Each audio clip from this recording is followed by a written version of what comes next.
دیکھیے حکمت کسے کہتے ہیں؟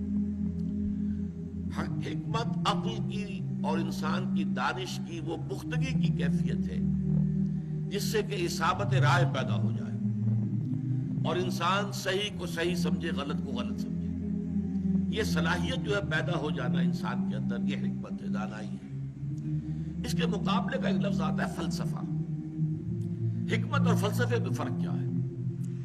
فلسفے کی ساری بنیاد جو ہے وہ عقل پر ہے اور منطق پر ہے، اور چونکہ یہ منطق جو ہے انسان کی، یہ انسان کے حواس خمسہ سے جو معلومات حاصل ہوتی ہیں، جو ہماری عقل میں، ہمارے اس کمپیوٹر میں فیڈ ہوتی ہیں، انہی کی بنیاد پر ہماری منطق ہے، بول چال اسی پر ہے، اسی کے اصول بنے ہوئے ہیں۔ تو عقلی اور منطقی جو سفر ہوتا ہے صرف اس کائنات کی بڑی گتھیوں کو سلجھانے کے لیے، کس کی حقیقت کیا ہے، خیر کی حقیقت کیا ہے، شر کی حقیقت کیا ہے، وجود کی حقیقت کیا ہے، یہ بڑے بڑے مسائل ہیں۔ انسان کی حقیقت کیا ہے، یہ آیا حیوان ہے یا کچھ مختلف ہے، مختلف ہے تو کس اعتبار سے ہے، زندگی کی حقیقت کیا ہے، صرف زندگی یہی ہے جو اس دنیا کی ہے یا اس کے بعد بھی کوئی زندگی ہے، یہ مسائل ہیں۔ ان پر انسان صرف عقل کی روشنی میں اگر غور کرتا ہے تو اس کا نام فلسفہ ہے۔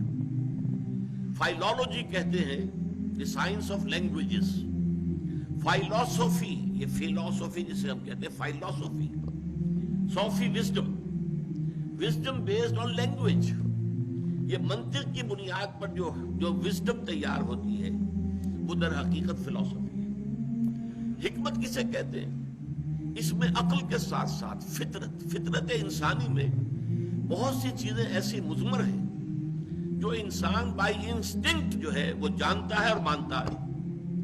اس کو ثابت کرنے کے لیے کوئی دلائل موجود نہیں ہے، بلکہ دلیل دینے کی کوشش کی جائے گی تو کچھ شک تو پیدا ہو جائے گا، یقین حاصل نہیں ہوگا۔ مثلا نیکی اور بدی کا تصور ہے، فطرت انسانی کے اندر موجود ہے۔ انسان اپنی فطرت کی روح سے جانتا ہے یہ نیکی ہے، یہ بدی ہے، یہ خیر ہے، یہ شر ہے، یہ اچھائی ہے، یہ برائی ہے، سچ بولنا اچھا ہے، جھوٹ بولنا برا ہے، فطرت سے جانتا ہے۔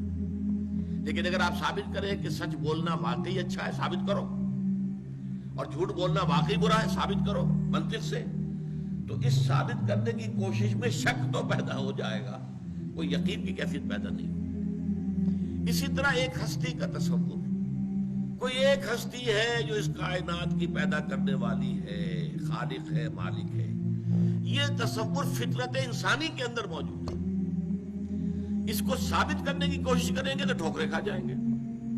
عقل سے، منطق سے ثابت کریں گے تو ایک کریٹیک آف پیور ریزن جو کتاب لکھی تھی کانٹ نے، اس میں اس نے بخیے ادھیڑ دیے تھے کہ اللہ اور خدا کی ہستی کے ضمن میں جو دلائل منطق نے قائم کیے ہیں ان سب کو اس نے منطق ہی سے توڑ دیا۔ ان الحدید بالحدید یفلح، لوہا لوہے سے کاٹا جاتا ہے، منطق کو منطق نے کاٹ دیا، سارے دلائل ختم ہو گئے، سارے دلائل بادر ہوا ثابت ہوئے، کسی منطقی دلیل سے اللہ کے وجود کو ثابت نہیں کیا جا سکتا۔ لیکن یہ کہ فطرت کے اندر ہے، کوئی ہستی ہے، کوئی خالق ہے، کوئی مالک